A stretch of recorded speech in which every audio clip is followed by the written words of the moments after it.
નાલંદા વિદ્યાપીઠ આપણા પ્રાચીન ભારતનું એક જ્ઞાન કેન્દ્ર અને વિશ્વની સૌથી પ્રાચીન યુનિવર્સિટીઓમાંની એક હતી.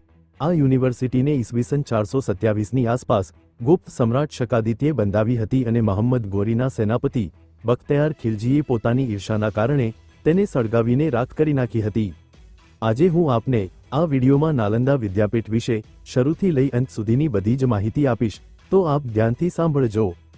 નાલંદા વિદ્યાપીઠ 5મી સદીમાં ગુપ્ત સમ્રાટ શકાદિત્યએ બંધાવી હતી, જે કુમારગુપ્ત તરીકે ઇતિહાસમાં પ્રસિદ્ધ છે.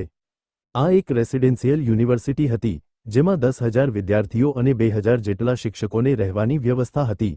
અહીં માત્ર ભારતના જ નહીં, પરંતુ ચીન, જાપાન, કોરિયા, ઇન્ડોનેશિયા, તુર્કી અને શ્રીલંકામાંથી પણ લોકો જ્ઞાનની ખોજમાં આવતા હતા.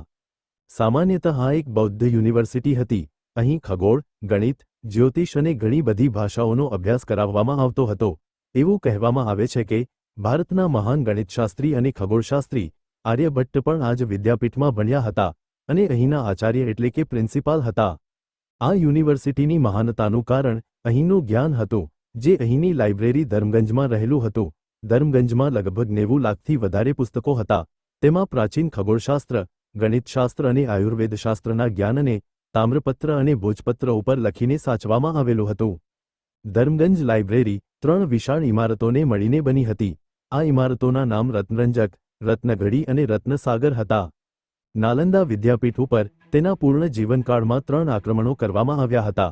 નાલંદા વિદ્યાપીઠ એક બૌદ્ધ યુનિવર્સિટી હતી, માટે પહેલા 2 આક્રમણો બૌદ્ધ ધર્મ પર ઈર્ષા રાખવાવાળાઓએ જ કર્યા હતા. તેના પર પહેલું આક્રમણ ઈસવીસન 455ની આસપાસ સ્કંદગુપ્તના સમયમાં હુણ લોકોએ કર્યું હતું. આ હુમલા પછી સ્કંદગુપ્તે આ યુનિવર્સિટીનું પુનઃનિર્માણ કર્યું. તે પછી તેના પર બીજું આક્રમણ બંગાળના ગોંડ રાજવંશના રાજવીએ કર્યું હતું. આ આક્રમણ પછી સમ્રાટ હર્ષવર્ધને વિદ્યાપીઠને ફરી બનાવી. આ બંને આક્રમણોમાં હુમલાખોરોએ અહીં માત્ર તોડફોડ કરી અહીંના જ્ઞાનને નષ્ટ કરવાનો કોઈ જ પ્રયત્ન કર્યો ન હતો, માટે તેનું પુનઃનિર્માણ શક્ય બન્યું. પરંતુ 1193માં બખ્તિયાર ખિલજીએ નાલંદા પર જે ત્રીજું આક્રમણ કર્યું, તે આ વિદ્યાપીઠ માટે વિનાશકારી સાબિત થયું.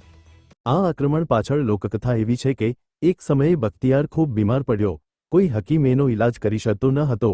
તેવામાં કોઈએ તેને નાલંદા વિદ્યાપીઠના આચાર્ય રાહુલ શીલભદ્ર વિશે જણાવ્યું.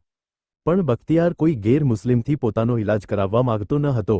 સાથોસાથ તે બૌદ્ધ ચિકિત્સકને નીચા દેખાડવાનો મોકો પણ છોડવા માંગતો ન હતો. માટે ખિલજીએ મહાન આચાર્યને બોલાવ્યા અને તેમની સામે એક શરત રાખી કે તેમના દ્વારા આપવામાં આવેલી કોઈ જ દવા તે ખાશે નહીં. મહાન આચાર્યએ શરત સ્વીકારી લીધી અને જલ્દી ઠીક થવાના આશીર્વાદ આપ્યા. ત્યારબાદ તેમણે ખિલજીને એક કુરાન આપી અને કહ્યું કે આના કેટલાક પાના રોજ વાંચ્યા રાખો. ખિલજીએ એવું જ કર્યું અને તે ઝડપથી ઠીક થઈ ગયો. મહાન આચાર્ય રાહુલ શીલભદ્રએ કુરાનના પાના પર દવા લગાડી દીધી હતી. આ વાતની જાણ બખ્તિયાર ખિલજીને થઈ ત્યારે તે ગુસ્સે ભરાયો અને તે એક મોટું સૈન્ય લઈ નાલંદા પહોંચી ગયો.